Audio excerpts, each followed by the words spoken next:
नमस्कार दोस्तों, कैसे हैं आप लोग। उम्मीद करता हूँ खुश होंगे, मजे में होंगे। स्वागत है आपका मेरे चैनल स्टोरी टेलर सीपी में। मैं हूँ आपका दोस्त, आपका यार, स्टोरी टेलर सीपी, आपका सूत्रधार। दोस्तों, ऐसी और इंटरेस्टिंग वीडियोस को पाने के लिए करें मेरे वीडियोस को लाइक और चैनल को सब्सक्राइब, क्योंकि मैं ऐसे कंटेंट लाता रहता हूँ। तो चलिए दोस्तों, इसी नोट पर आज की वीडियो शुरू करते हैं। आज की वीडियो में मैं आपको सुनाने वाला हूँ जान का खतरा नॉवल का पार्ट 5। इसके बाकी के 4 पार्ट्स आप ऑलरेडी सुन चुके होंगे, और अगर आपने नहीं सुने तो उनके लिंक्स आपको ऊपर आई बटन से मिल जाएंगे। तो चलिए दोस्तों, ज्यादा देरी ना करते हुए शुरू करते हैं जान का खतरा नॉवल का पार्ट 5। सुनील टैक्सी पर राम कमलानी की कोठी पर पहुंचा। वो टैक्सी से बाहर निकला और ड्राइवर से बोला, यही इंतजार करना, मैं 5 मिनट में आता हूं। ड्राइवर ने सहमति में सिर हिलाया। वो कोठी की तरफ घूमा तो उसे सामने वत्सला खड़ी दिखाई दी। वो हमेशा की तरह मैक्सी पहने थी और परी उसी सुंदर लग रही थी। सुनील का दिल भर आया। उसने आज किसी और ही निगाह से वत्सला की तरफ देखा। इसी खूबसूरत लिबास के पीछे जली हुई चमड़ी की बदसूरती और विविधता छुपी हुई थी। कितने लोग जानते थे कि वत्सला का केवल चेहरा ही खूबसूरत था, जिस्म नहीं। कौन समझ सकता था वत्सला की पुरुषों के प्रति कठोरता, हृदयहीनता और सदमिजाजी की असली वजह। सुनील ने उसका अभिवादन किया और बोला, मैंने कहा था कि मैं अब दोबारा यहाँ कदम नहीं रखूंगा। मुझे खेद है, मैं अपना वादा पूरा नहीं कर सकता। आपके पापा की हत्या के मामले में अगर खुद मेरी जान का खतरा ना बनाया होता तो। नेवर माइंड, वत्सला बड़ी सादगी से बोली। कैसे आए? आपकी मम्मी से मिलने आया हूँ। वे ऊपर अपने बेडरूम में हैं। मैं आपसे कुछ बात करना चाहती हूँ। जाती बात जरा मुझसे मिलते जाइएगा। आप मुझसे कुछ बात करना चाहती हैं? सुनील हैरानी से बोला। हाँ, व्यक्तिगत। व्यक्तिगत? इस टैक्सी पर आप आए हैं? हाँ, आप इसे जाने दीजिए। मैं शहर जा रही हूँ। अस्पताल में प्रकाश को देखने जाना है। आपको मैं वापस ले जाऊंगी। सुनील ने उलझनपूर्वक नेत्रों से वत्सला की तरफ देखा। आज उसके स्वर में कठोरता नहीं थी। आज वो सुनील की तरफ निगाहों से भाले नहीं फेंक रही थी। उसने सहमति में सिर हिलाया और टैक्सी ड्राइवर का भाड़ा चुकाकर उसे चालू कर दिया। मैं आपको कंपाउंड से बाहर सड़क पर मिलूंगी, वत्सला बोली। ओके, सुनील बोला और कोठी में दाखिल हो गया। वो शीला के बेडरूम में पहुंचा। उसने शीला का अभिवादन किया। आइए मिस्टर सुनील, शीला बोली। इधर मेरे सामने आकर बैठिए। सुनील उसके सामने एक कुर्सी पर बैठ गया। प्रकाश से मिली आप? उसने पूछा। हाँ, शीला बोली। अब कैसी तबीयत है उसकी? ठीक है, आशा है 1-2 दिन में घर आने लायक हो जाएगा, बशर्ते कि पुलिस उसे आने दे। पुलिस उसे जरूर आने देगी। अच्छा, आपको विश्वास है? जी हाँ। दरअसल कमलानी साहब की हत्या के मामले में अब एक प्रकाश से ज्यादा संदिग्ध प्राणी उनकी निगाह में आ गया है। अच्छा, कौन है वो? मैं। आप? जी हाँ। कमाल है, पुलिस आप पर हत्यारा होने का शक कर रही है। जी हाँ, मेरा दुर्भाग्य है। मुझे सुनकर अफसोस हुआ। आप तो हत्यारे नहीं हो सकते। आप इतने भले आदमी हैं। आप मुझे छोड़िए, मैं आपको ये बताने आया था कि आज मैं डॉक्टर अमर रस्तोगी से मिला था। सच पूछिए तो इस वक्त मैं सीधा उन्हीं के यहाँ से आ रहा हूँ। सुनील को अपनी इस बात की शीला पर कोई प्रतिक्रिया होती नहीं दिखाई दी। अच्छा, वो बोली। मेरी डॉक्टर रस्तोगी से आपके और वत्सला के बारे में कई बातें हुई थी। उन्होंने मुझे कुछ ऐसी बातें बताई थी जो साधारण स्थिति में शायद वे नहीं बताते।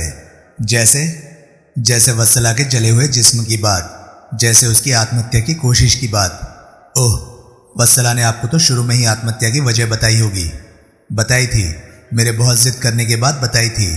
उन दिनों में रात भर वत्सला के सिरहाने बैठी रहती थी। जब तक मैंने वत्सला से सारी बातें न जान ली और उससे ये वादा न ले लिया कि वो दोबारा अपनी जान लेने की कोशिश नहीं करेगी, मैं एक क्षण के लिए उसके पास से नहीं हटी थी। देखिए, सुनील तनिक आगे को झुककर रहस्यपूर्ण स्वर में बोला, उस हादसे की वजह कमलानी साहब थे। कमलानी साहब की उस एक हरकत ने वत्सला की जिंदगी तबाह कर दी है। क्या आपको ये सूझा है कि शायद वत्सला ने ही अपने बाप का कत्ल किया हो? नहीं, शीला व्याकुल स्वर में बोली। वत्सला को अपने पापा से बहुत मोहब्बत थी। जो हुआ था वो एक दुखद दुर्घटना थी। हकीकत में मेरे 4 बच्चों में से वत्सला ही सबसे ज्यादा अपने पापा को प्यार करती थी। ये 4 बच्चे आपके हैं? कमलानी साहब की पहली बीवी से कोई बच्चा नहीं था? नहीं। आई सी। तुम जानते ही हो, कमलानी साहब अपने लड़कों से तो बड़े मायूस हो चुके थे। बाप बेटी में कितनी पड़ती थी, इसका अंदाजा तुम इसी बात से लगा सकते हो कि वत्सला कमलानी साहब के बिजनेस में उनकी मदद किया करती थी। यानी कि अपने बेटों से ज्यादा उन्हें अपनी बेटी से उम्मीदें थी। वो सब मैंने माना, लेकिन वत्सला के पास हत्या का उद्देश्य तो था। लेकिन आपको ऐसा तनिक भी संशय नहीं कि शायद वत्सला ने अपने पापा की हत्या की हो? नहीं, जब प्रकाश हत्या के संदेह के दायरे में आया था तो आप उसको बचाने के लिए कुछ भी कर गुजरने को तैयार थी। अगर वत्सला पर ऐसा कोई इल्ज़ाम लग जाए तो क्या आप उसे भी बचाने की कोशिश करेंगी? क्यों नहीं, वे मेरे बच्चे हैं। अब मेरे बच्चों के अलावा मेरे पास रह ही क्या गया है? आप उनकी किसी भी हालत में रक्षा करना चाहेंगी, चाहे इसके लिए आपको झूठ बोलना पड़े? हाँ, वो दृढ़ स्वर में बोली। फिर तो आपकी बातों पर भरोसा नहीं किया जा सकता। क्या पता आप अभी भी झूठ बोल रही हो? शीला सक पकाई। मिस्टर सुनील, वो आहत स्वर में बोली, ये आप कैसी बातें कर रहे हैं? मैं तो समझती थी कि आप हमारे हमदर्द हैं, मददगार हैं। वो तो मैं हूँ, सुनील बोला। तो ज़रा तथ्यों पर गौर कीजिए। मैं आपको अपनी स्थिति की तरफ भी इशारा देना चाहता हूँ। आपके पति ने आपकी हत्या करने की कोशिश की थी, अतः आपके पास भी हत्या का उद्देश्य था। आपको मालूम था कि आपके पति गैर औरतों के चक्कर में रहते थे। आपने मुझे खुद बताया था। इससे आपके उद्देश्य को और बल मिलता है। समझा ये जाता है कि आपके पति द्वारा आपकी हत्या का उपक्रम किए जाने के बाद से आप अपना मानसिक संतुलन खो बैठी हैं और हत्या की रात तक आप ऐसी ही मानसिक रूप से असंतुलित और बीमार हालत में थी। यानी कि आप अपने पति की हत्या करना तो दूर, इस प्रकार की कोई बात सोचने तक की मानसिक क्षमता नहीं रखती थी। लेकिन मैडम, ये हकीकत नहीं है। आपको कुछ नहीं हुआ।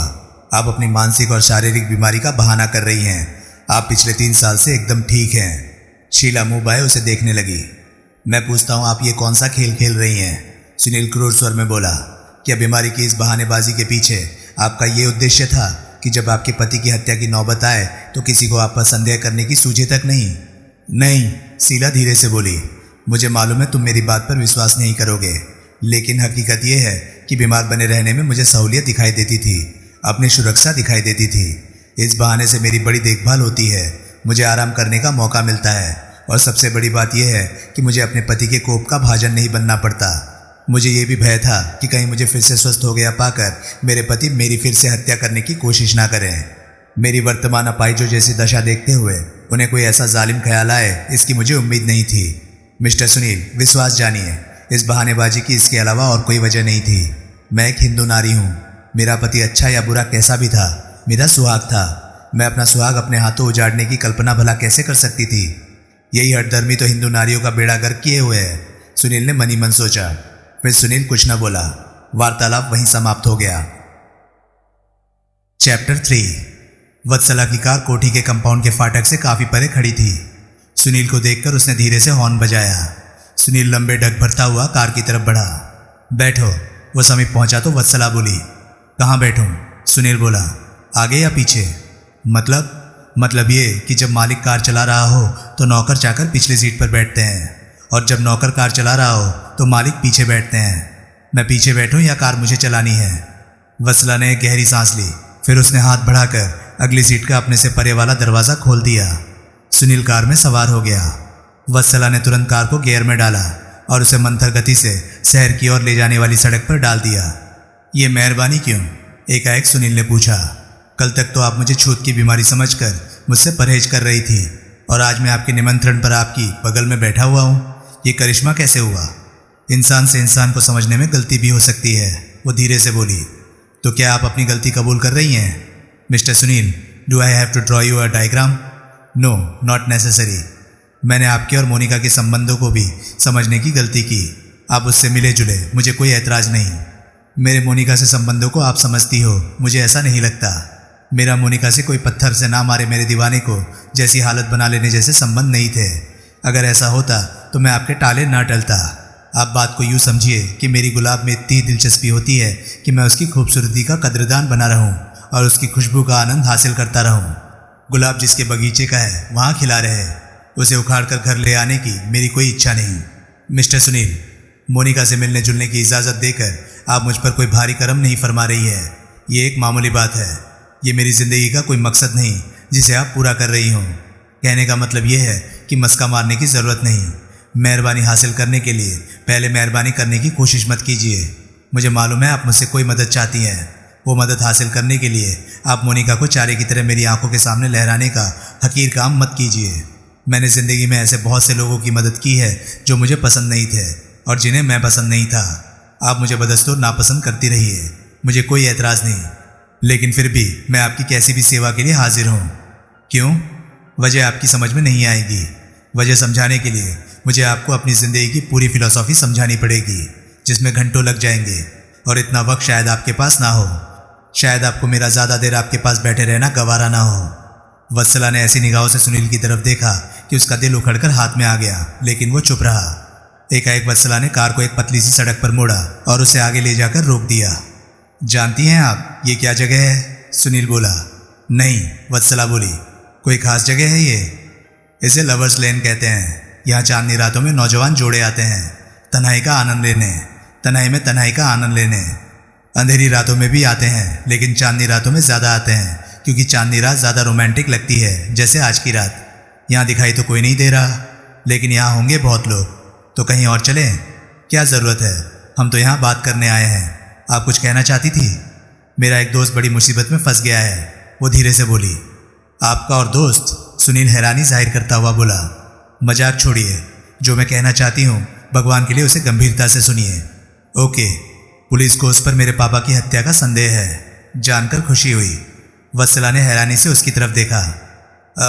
मेरा मतलब कुछ और था, सुनील हड़बड़ाया। दरअसल आपके पापा की हत्या का संदेह पुलिस मुझ पर भी कर रही है। मेरा मतलब यह है कि अगर पुलिस को किसी और पर भी संदेह है तो फिलहाल पुलिस मुझे गिरफ्तार करके जेल में नहीं डालेगी। आप आगे कहिए, नाम क्या है आपके दोस्त का? रोहित। आज उसे पुलिस पकड़कर हेडक्वार्टर ले गई थी और वहाँ उसकी खूब ग्रिलिंग की गई थी। बाद में वो छोड़ दिया गया था, लेकिन पुलिस ने उसे संदेह से बरी नहीं किया है। क्या वो भी हत्या की रात को मोनिका की जन्मदिन की पार्टी में आमंत्रित था? नहीं, वो कोठी में बाद में आया था, पार्टी के चक्कर में नहीं, किसी और वजह से। वो आपका कोई खास दोस्त है? हाँ, बॉयफ्रेंड। वत्सला एक क्षण हिचकिचाई, फिर उसने हामी भर दी। सुनील का जी चाहा कि वो उसे कहे कि इस बार वो अपने बॉयफ्रेंड को खूब अच्छी तरह ठोक बजाकर देख ले, कहीं ऐसा ना हो बाद में वो भी उसका दिल तोड़े और फिर आत्महत्या की नौबत आ जाए। लेकिन उसने ऐसा कहा नहीं। किस्सा क्या है? सुनील ने पूछा। रोहित हत्या। वो ठिठकी और फिर बोली। पार्टी की रात को 11 बजे के करीब कोठी पर आया था वो। शुरू से कहो, रोहित का आपके पापा से क्या वास्ता था और पुलिस ये कैसे समझती है कि उसके पास हत्या का कोई उद्देश्य था? रोहित मेरे पापा की फैक्ट्री में सेल्स अधिकारी है। 3 महीने पहले एक बार जब मैं पापा के साथ फैक्ट्री का राउंड लगा रही थी तो पापा ने ही मेरा परिचय करवाया था। मेरे पापा चाहते थे कि मैं उनके बिजनेस में सक्रिय भाग लूं, इसलिए वे अपने कुछ महत्वपूर्ण कर्मचारियों से मुझे मिलवा रहे थे। ऐसे ही कर्मचारियों में रोहित भी था। पापा के कहने पर मैंने बिजनेस एडमिनिस्ट्रेशन का कोर्स भी किया है और अगले महीने से मैं फैक्ट्री के मैनेजमेंट में हिस्सा लेने के लिए नियमित रूप से जाना शुरू करने वाली थी। आगे बढ़ो। पहली मुलाकात के बाद ही मैं और रोहित एक दूसरे की तरफ आकर्षित हो गए थे। फिर हमारी घनिष्ठता बढ़ती चली गई थी। मैं चाहती थी कि मैं इस संबंध के बारे में अपने पापा को बता दूं, लेकिन रोहित इस हक में नहीं था। उसका ख्याल था कि मेरे पापा अपने एक कर्मचारी से अपनी बेटी का ऐसा संबंध कभी पसंद नहीं करेंगे, लेकिन मेरा ख्याल था कि पापा मेरी खुशी को ज़्यादा अहमियत देंगे। लेकिन बाद में रोहित का एक ख्याल ठीक निकला। मैंने पापा को इस बारे में बताया तो वे बहुत खफा हुए। वे बोले कि रोहित एक बहुत मामूली आदमी था। वो एक अच्छा सेल्समैन ज़रूर था, लेकिन एक अच्छा पति बनने की क्षमता उसमें नहीं थी। मुझे हुक्म हुआ कि मैं रोहित से दोबारा कभी ना मिलूं। तुमने अपने पापा का कहना माना?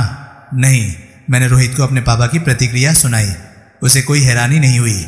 उसे शुरू से ही यही उम्मीद थी, लेकिन हम दोनों ने मिलना जुलना नहीं छोड़ा। मेरे पापा को पता लग गया। वे बहुत लाल पीले हुए, लेकिन मैंने भी बड़ी दृढ़ता से उन्हें कह दिया कि इस मामले में मैं पक्का फैसला कर चुकी थी और मैं अपना फैसला बदलने वाली नहीं थी। फिर अगले ही हफ्ते उन्होंने रोहित को नौकरी से निकाल दिया। ओह, उस दौरान मेरी रोहित से मुलाकात नहीं हुई। मेरे पापा के उस कृत्य ने उसे इतना परेशान कर दिया कि वो बेतहासा शराब पीने लगा। पार्टी की रात पता नहीं उसे क्या सूझा कि वो नशे में धुत होकर पापा से लड़ने की खातिर कोठी में पहुंच गया। हमारा नौकर बद्री उसे पहचानता था। पापा को इस बारे में कोई खबर लगती इससे पहले उसने रोहित की खबर मुझे करने की समझदारी दिखाई। मैं उसे अपने कमरे में ले गई। मैंने उसे इस बात के लिए मना लिया कि वो थोड़ी देर वहाँ आराम कर ले। उस पर नशा इस हद तक तारी था कि थोड़ी देर बाद वो सोफे पर बैठा बैठा ही ऊँघ गया और फिर वहीं लेटकर सो गया। मैं उसे कमरे में छोड़कर नीचे पार्टी में चली गई। 1 घंटे बाद, यानी कि आधी रात से थोड़ी देर बाद जब मैं वापस अपने कमरे में आई तो रोहित वहाँ से गायब था। मैं उसे कोठी में तलाश करने लगी। मैंने उसके बारे में बद्री से पूछा तो उसने बताया कि उसने अभी अभी उसे मेरे पापा के कमरे से निकलते देखा था। वो वहाँ से निकला था और तेजी से कोठी के बाहर निकल गया था। मैं भागती हुई कोठी से बाहर तक उसे देखने गई, लेकिन वो जा चुका था। मैं वापस लौट आई। पहले मैंने सोचा कि जाकर पापा से पूछूं कि क्या हुआ था, लेकिन फिर मैंने फिलहाल चुप रहना ही मुनासिब समझा। मेरे पापा गुस्सा बहुत करते थे, लेकिन जितनी जल्दी उन्हें गुस्सा चढ़ता था उतनी जल्दी उतर भी जाता था, इसलिए मैंने चुप रहना ही मुनासिब समझा। अगर उस वक्त आप अपने पापा के कमरे में जाती तो शायद आप उन्हें मरा हुआ ही पाती। मुमकिन है बाद में जब मुझे कत्ल की खबर लगी थी तो मेरा ध्यान अपने आप ही रोहित की तरफ चला गया था। मुझे कतई विश्वास नहीं था कि रोहित ने मेरे पापा की हत्या की होगी, लेकिन फिर भी मैं बहुत भयभीत हो उठी थी। पता नहीं और लोग रोहित को निर्दोष समझेंगे या नहीं, इसलिए मैंने बद्री को कहा कि ये बात किसी को ना बताए कि उस रोज आधी रात के बाद लगभग उसी समय जबकि पापा की हत्या हुई बताई जाती थी, उसने रोहित को पापा के कमरे से बाहर निकलते देखा था। तब तो वो मान गया, लेकिन बाद में उस कमबख्त ने पुलिस को सब कुछ बता दिया। लेकिन आप ये बात कैसे कह सकती हैं कि रोहित ने आपके पापा का कत्ल नहीं किया? क्योंकि मुझे मालूम है कि वो ऐसा घिनौना काम नहीं कर सकता। और फिर मैंने उससे पूछा भी तो है, वो कहता है उसने हत्या नहीं की। हाँ, आपकी कब बात हुई उससे? आज ही। वो ये बात स्वीकार करता है कि वो मेरे कमरे से उठकर मेरे पापा के कमरे में गया था, लेकिन उसका कहना है कि उसने मेरे पापा को वहाँ मरा पड़ा पाया था। लाश देखकर तो उसका सारा नशा हिरण हो गया था। तब उसे अनुभव हुआ था कि वो कितनी खतरनाक स्थिति में था। फिर उसने चुपचाप वहाँ से खिसक जाने में ही अपना कल्याण समझा था। अपने फ्लैट पर जाने के स्थान पर वो अपने किसी दोस्त के यहाँ चला गया था, इसलिए पुलिस उसको फौरन नहीं तलाश कर पाई थी। आज पुलिस को उसका पता लग गया था और वे उसे पकड़कर पुलिस हेडक्वार्टर ले गए थे। अब भी उसे इस चेतावनी के साथ छोड़ा गया है कि अभी उसके बारे में तफ्तीश जारी है, वो फिर गिरफ्तार हो सकता है, इसलिए वो कहीं चुपचाप खिसक जाने की कोशिश ना करे। इस बात की खबर आपको आज ही क्यों लगी? उसने आपको पहले क्यों नहीं बताया? वो बहुत डर गया था। उसे भय था कि पुलिस ने कहीं कोठी का टेलीफोन टेप ना किया हुआ हो। ऐसा हो सकता है, ये कैसे सूझा उसे? पता नहीं, शायद जासूसी नॉवल ज़्यादा पढ़ता होगा वो। पुलिस उसके खिलाफ अच्छा खासा केस बना सकती है। उसके खिलाफ सबसे खतरनाक बात यह है जो वो घटनास्थल से चुपचाप भाग खड़ा हुआ। अगर वो निर्दोष था तो उसे भागने के स्थान पर हर किसी को बताना चाहिए था कि कमलानी साहब का कत्ल हो गया था। वो नशे में था और बहुत घबराया हुआ था। आपको विश्वास है कि वो अपराधी नहीं? मुझे पक्का विश्वास है कि वो अपराधी नहीं। इस बारे में कोई अंदाज़ा कि कौन अपराधी हो सकता है? उसने उत्तर नहीं दिया। उसकी सूरत से ऐसा लग रहा था जैसे वो बड़ी गंभीरता से इस प्रश्न पर विचार कर रही हो। अंत में उसने नकारात्मक ढंग से सिर हिलाना आरंभ कर दिया। मुझे कुछ नहीं मालूम, वो बोली। मेरे पापा के सैकड़ों दुश्मन थे। अपनी ज़िंदगी में उन्होंने बहुत लोगों को चोटें पहुंचाई थी। जैसे आपको? क्या? उन्होंने आप पर खौलते पानी का पतीला फेंका था, है ना? उसके चेहरे ने कई रंग बदले। वो सख्ते की सी हालत में सुनील को देखने लगी।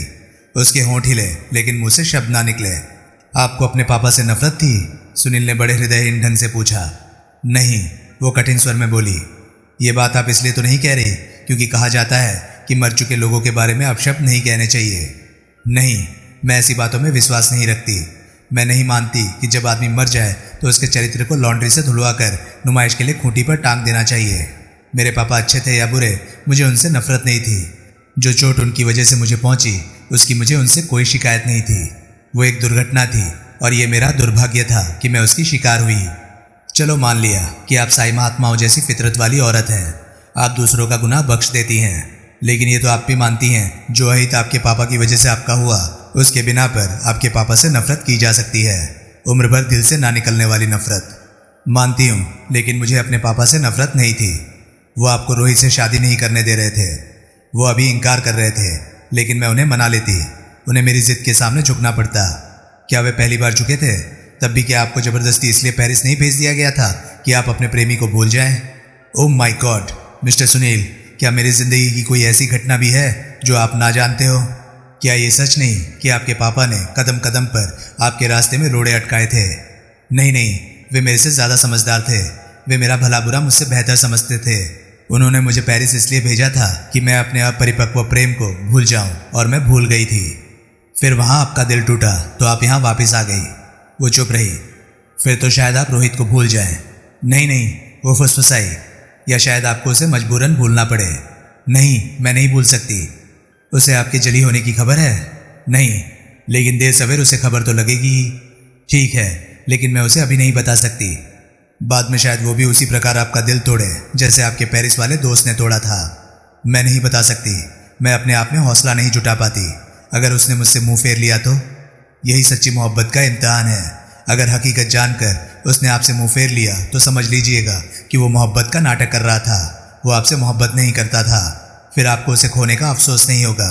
लेकिन अगर उसे शादी के बाद हकीकत की खबर लगी और उसे ये बात नागवार गुजरी तो आपका जीवन नर्क बन जाएगा।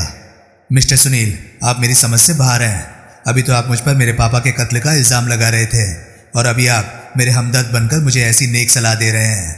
मेरी यही कार्य प्रणाली है कि मैं लोगों को उलझा कर, गड़बड़ा कर उनके मन में झांकने की कोशिश करता हूँ।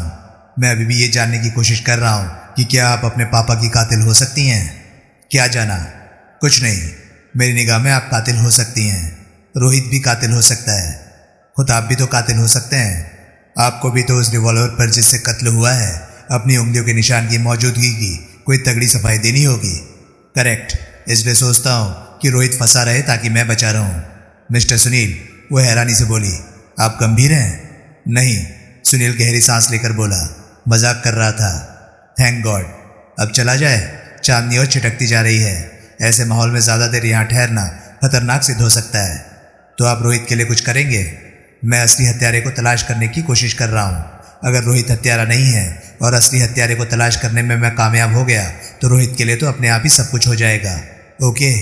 वत्सला ने सहमति में सिर हिलाया। सुनील रोहित के वत्सला से हासिल हुए पते पर पहुंचा। रोहित का फ्लैट मुगल बाग में नई बनी एक विशाल 4 मंजिली इमारत में था। उस इलाके में फ्लैट लेकर रहना कोई मजाक बात नहीं थी। या तो रोहित हद से ज़्यादा बढ़िया सेल्समैन था और उम्मीद से ज़्यादा पैसे कमाता था, या फिर उसकी आय का कोई और साधन था। वत्सला से अलग होने से पहले उसने उससे वादा किया था कि वो रोहित से बात करेगा और फिर ये फैसला करेगा कि उसको निर्दोष साबित करने के लिए क्या किया जा सकता है। रोहित के फ्लैट पर ताला लगा हुआ था। उसी मंजिल के कोने के फ्लैट में से विलायती संगीत और कई स्त्री पुरुष स्वरों की सामूहिक अट्ठासों की आवाज़ें आ रही थी। शायद वहाँ कोई पार्टी चल रही थी। रोहित साहब को ढूंढ रहे हो साहब? सुनील ने घूमकर देखा। उसके पीछे एक मैला कुचैला सा छोकरा खड़ा था। शायद वो किसी के फ्लैट में नौकर था। हाँ, सुनील बोला, तुम्हें मालूम है वो कहाँ है? साहब, कोई चाय पानी का चक्कर हो तो अभी बताऊं। तुम्हें मालूम है रोहित इस वक्त कहाँ है? जी हाँ। सुनील ने जेब से 1 रुपया निकालकर उसे दिया। वो कोने वाला फ्लैट नैन्सी मैम साहब का है। छोकरा उस फ्लैट की ओर संकेत करता हुआ बोला, जिसमें से संगीत और शोर शराबे की आवाज़ें आ रही थी। 2 घंटे पहले मैंने रोहित साहब को उस फ्लैट में जाते देखा था। 2 घंटे पहले? सुनील बिगड़ कर बोला, अबे साले, तू तो कह रहा था कि मुझे मालूम है कि वो इस वक्त कहाँ है। इस वक्त भी वे वहीं होंगे साहब। फिर वो सुनील के तनिक समीप सरक आया और रहस्यपूर्ण स्वर में बोला, कल रात यहाँ पुलिस आई थी। पुलिस के इस फ्लैट पर पहुँचने से पहले ही रोहित साहब अपने कमरे से निकले थे और नैन्सी मैम साहब के फ्लैट में जा छुपे थे।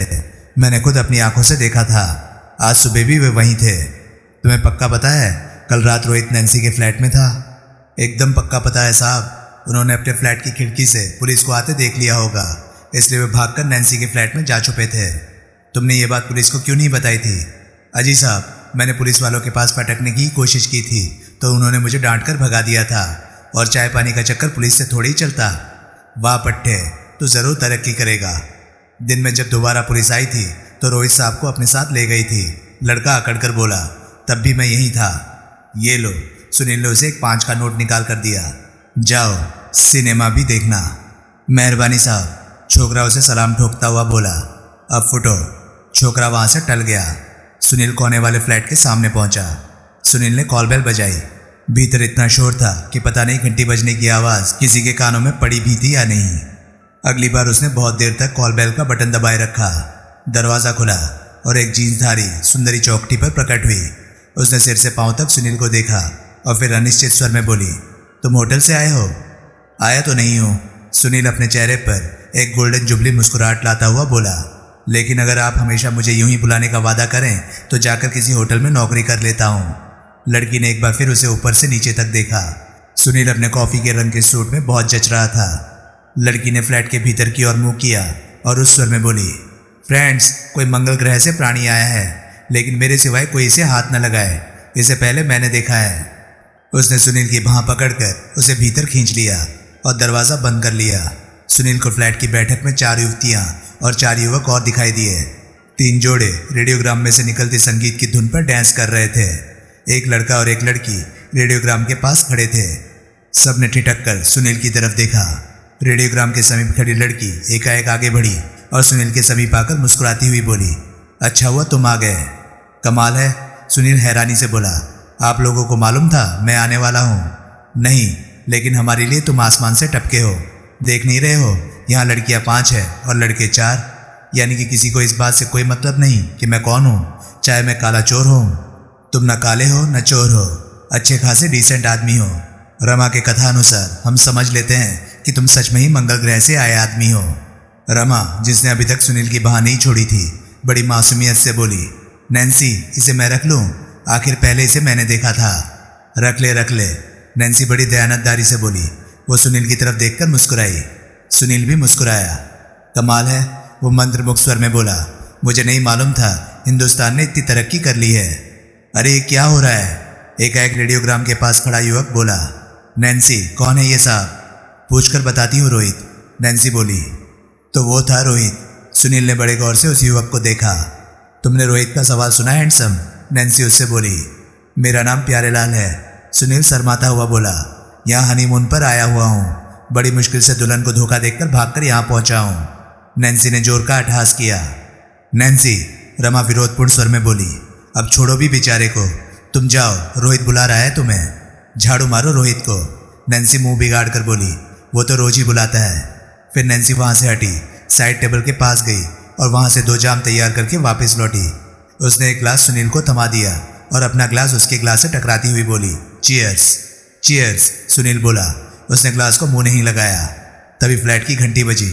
पुलिस, कोई बोला। मकान मालिक, रमा ने ख्याल जाहिर किया। नॉनसेंस, नैन्सी मुंह बिगाड़ कर बोली। हम कोई ज़्यादा शोर थोड़े ही मचा रहे हैं जो पुलिस या मकान मालिक यहाँ आएगा। ज़रूर होटल से खाना आया होगा। उसने आगे बढ़कर दरवाज़ा खोला। 2 वेटर खाने के सामान से लदी हुई 2 बड़ी बड़ी ट्रे लिए भीतर दाखिल हुए। उन्होंने ट्रे एक विशाल मेज पर रख दी और वहाँ से विदा हो गए। नृत्य करते जोड़े नृत्य भूलकर खाने पर टूट पड़े। मिस्टर प्यारेलाल, नैन्सी शिकायत भरे स्वर में बोली, आपने तो अपने ग्लास को मुंह भी नहीं लगाया है। दरअसल, सुनील खेदपूर्ण स्वर में बोला, मैं बुधवार को विस्की नहीं पीता। लेकिन आज तो शुक्रवार है और शनिवार होने वाला है। दरअसल मैं किसी भी ऐसे वार को विस्की नहीं पीता जिसमें र आता है। मजाक मत करो मिस्टर, तुम बहुत उम्दा विस्की की तौहीन कर रहे हो। कौन सी विस्की है ये? सिवाज रिगाल। तो एक डबल और लाना। सुनील ने एक ही सांस में अपना ग्लास खाली कर दिया। नैन्सी हैरानी से उसका मुंह देखने लगी। रमा अभी भी उसकी बाह थामे थी। नैन्सी ने उसे नया जाम थमा दिया। अब सच सच बताओ, तुम यहाँ किससे मिलने आए हो? उसने पूछा। अरे, कोई दीपक को बताओ कि खाना आ गया है, कोई बोला। तभी बगल के कमरे में से चेहरे पर गुनाह की छाप लिए एक जोड़ा निकला। सुनील ने देखा युवक दीपक कमलानी था। वो बिना सुनील की ओर निगाहें उठाए अपनी सहेली के साथ खाने की मेज की तरफ बढ़ गया। मुझसे, रमा आशापूर्ण स्वर में बोली, मुझसे मिलने आया है ये। सुनील को लगा लड़की पर नशा हावी हो रहा था। अब इतनी भीड़ में क्या बताऊं? सुनील बड़ी मासूमियत से बोला। भीड़ अभी दफा हुई जाती है, फिर यहाँ हम तुम अकेले होंगे, नैन्सी बोली। लेकिन तुम्हारा बॉयफ्रेंड तो वो रोहित मालूम होता है। अरे रोहित तो दाल है जो और कोई लज्जतदार चीज़ ना मिलने पर मुझे मजबूरन खानी पड़ती है। यानी कि आज और कल तुम्हें कोई लज्जतदार चीज़ हासिल नहीं हुई? क्या मतलब? नैन्सी बोली। उसके नेत्र सिकुड़ गए। रोहित कल रात तुम्हारे फ्लैट में रहा था ना? शायद परसों रात भी। नैन्सी सक पकाई। तभी रोहित वहाँ पहुँचा। उसके हाथ में विस्की का ग्लास था और वो इतना नशे में था कि बड़ी मुश्किल से लड़खड़ाता हुआ वहाँ तक पहुँचा था। ओके मिस्टर, वो सुनील से बोला, शो खत्म हुआ, अब फुटो। उसने सुनील की बाह थाम ली और उसे बाहर को धकेलने की कोशिश करने लगा। रोहित, नैन्सी तिरस्कारपूर्ण स्वर में बोली। हाथ खुद हटाओगे? सुनील मीठे स्वर में बोला, या मैं इसे तोड़कर तुम्हारी जेब में डाल दूं? आई से बीट इट, रोहित क्रोधित स्वर में बोला। This is my girl. क्या कहने? नैन्सी व्यंग्यपूर्ण स्वर में बोली। जरा सा आपको रसीद दिखाना। ये तुम्हारी गर्ल कब से हो गई? सुनील बोला। तुम तो वत्सला कमलानी की मोहब्बत के राग गाया करते थे। नैन्सी के मुंह से सिसकारी निकली। तुम जरूर पुलिस के आदमी हो, इस बार वो निश्चयात्मक स्वर में बोली। पुलिस? रोहित ने तुरंत उसकी बाँह छोड़ दी। वो नैन्सी की तरफ घूमा। नैन्सी, क्या बताया तुमने इसे? इतनी देर से क्या बातें हो रही थी? ये तो मुझे तब कुछ बताएगी जब मुझे पहले से कुछ मालूम ना हो, सुनील एकाएक कठोर स्वर में बोला। और मिस्टर, मैंने तुमसे कुछ बातें करनी है। कहीं तनाई में चलते हो या यहीं हो जाए प्रोग्राम? मैं तुमसे कोई बात नहीं करना चाहता, रोहित तनिक दिलेरी से बोला। मुझे जो कुछ मालूम था मैं तुम लोगों को पहले ही बता चुका हूँ। झूठ, सुनील बोला। तुमने ये कब बताया था कि पिछली रात तुमने कहाँ गुजारी थी? रोहित ने आग्नेय नेत्रों से नैन्सी की तरफ देखा। उल्लू की पट्टी, हरामजादी, वो दांत पीस कर बोला। उसने एक जोर का तमाचा नैन्सी के चेहरे पर मारा। तभी सुनील के दाएं हाथ का प्रचंड घूंसा रोहित की कनपट्टी से टकराया। वो चारों खाने चित फर्श पर जाकर गिरा। नैन्सी अपना गाल सहला रही थी, उसकी आंखें अपमान से जल रही थी। थैंक यू, वो सुनील से बोली।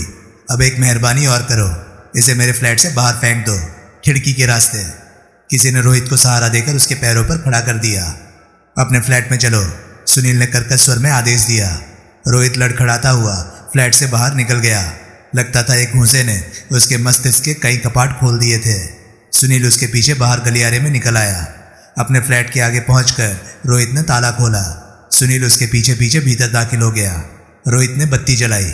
वो एक सोफे पर ढेर हो गया और बोला, वो हराम, वो छोकरी मेरे बारे में क्या कह रही थी तुम्हें? छोकरी को छोड़ो, सुनील बोला।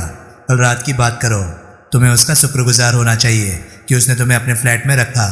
उसकी वजह से तुम पुलिस की निगाहों में आने से बचे रहे। मंगलवार रात से ही क्या उसके फ्लैट में डेरा डाले हो? तो फिर क्या हुआ?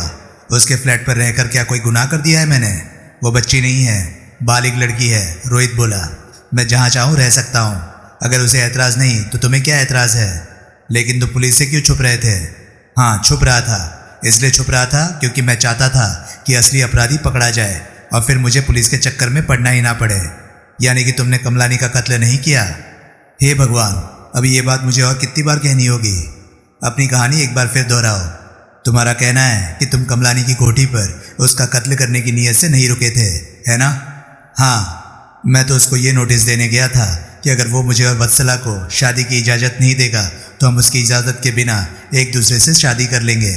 वत्सला बालिग है और वो अपना भला बुरा समझने की पूरी क्षमता रखती है। मैं उसे ये बताने गया था कि मेरी उसकी दौलत में कोई दिलचस्पी नहीं थी। तुम्हारी अभी अभी नौकरी छुटी थी, कमाई का कोई जरिया सोचा था तुमने? मैं बहुत बढ़िया सेल्समैन हूँ। मैं जब चाहूँ यूँ, उसने चुटकी बजाई, नई नौकरी तलाश कर सकता हूँ। अगर ऐसी बात थी तो तुम कमलानी के पास गए ही क्यों थे? अगर तुम्हें उसकी दौलत में दिलचस्पी नहीं थी तो कर लेते वत्सला से शादी। वो तो तैयारी थी।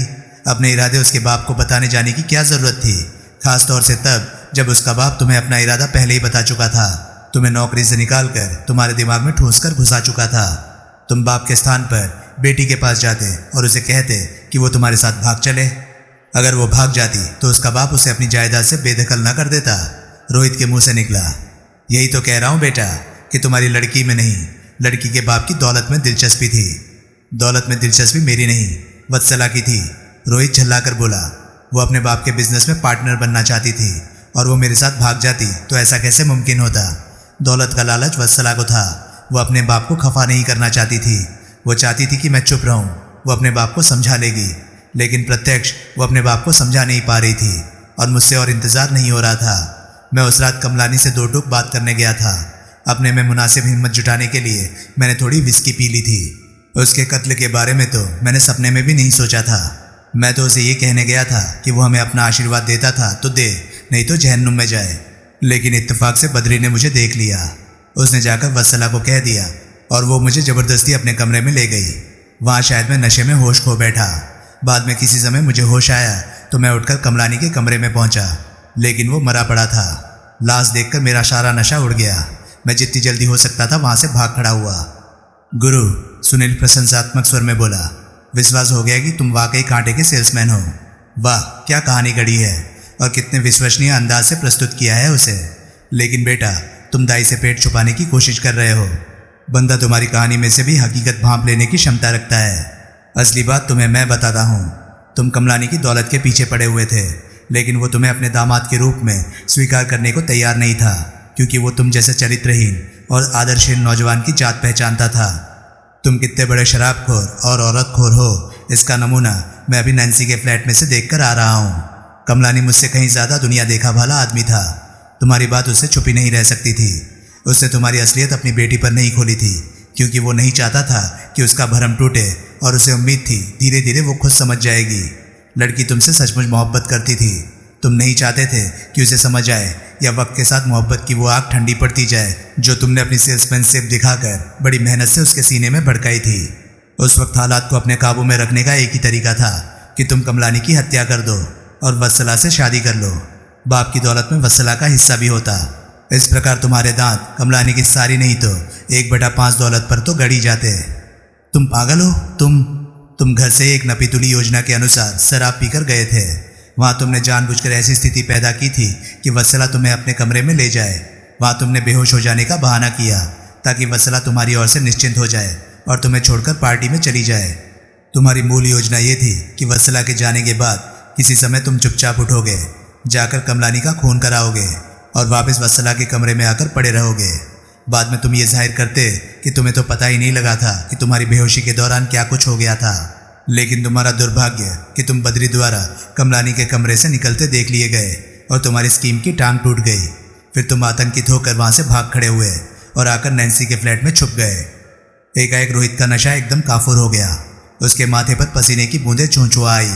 ये धोखा है, वो चिल्लाया। मुझे फंसाने की नाजायज कोशिश है। पोल खुल जाने पर शुरू में हर अपराधी यही कहता है। लेकिन एकाएक वो बदले स्वर में बोला, ये थ्योरी मुझे तब क्यों नहीं सुनाई गई थी जब मैं दिन में पुलिस हेडक्वार्टर पकड़कर ले जाया गया था। जितना कुछ अब जानते हैं पहले नहीं जानते थे, इसलिए अब क्या जानते हो? अगर तुम्हें वाकई वत्सला से मोहब्बत होती तो तुम्हारी मूल कथा पर विश्वास किया जा सकता था कि तुम्हें कमलानी की दौलत से नहीं उसकी लड़की से प्यार था। तब ये बात मानी जा सकती थी कि दौलत मिलती या ना मिलती, तुम वत्सला से शादी करना चाहते थे।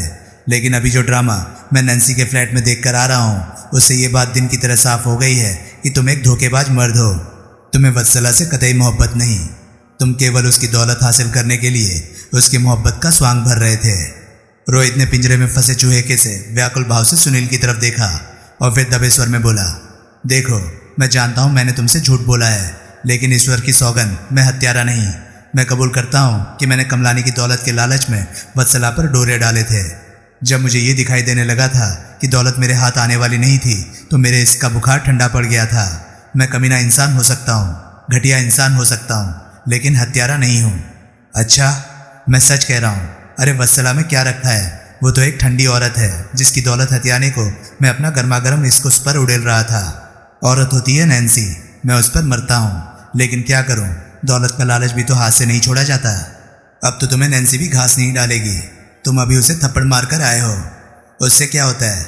मैं नैन्सी को जानता हूँ, वो ऐसा ही मर्द पसंद करती है जो थोड़ा प्यार करे, थोड़ा जुल्म ढाए। मर्द की मर्दानगी इसी में है कि वो औरत को अपने जूते के नीचे दबा रखे। औरत कितनी, व्याख्यान छोड़ो, मतलब की बात करो। जब तुम्हें दिख गया था कि वत्सला और उसकी दौलत दोनों तुम्हारे हाथ नहीं आ सकती थी तो तुम कमलानी से लड़ने उसकी कोठी पर क्यों पहुंच गए?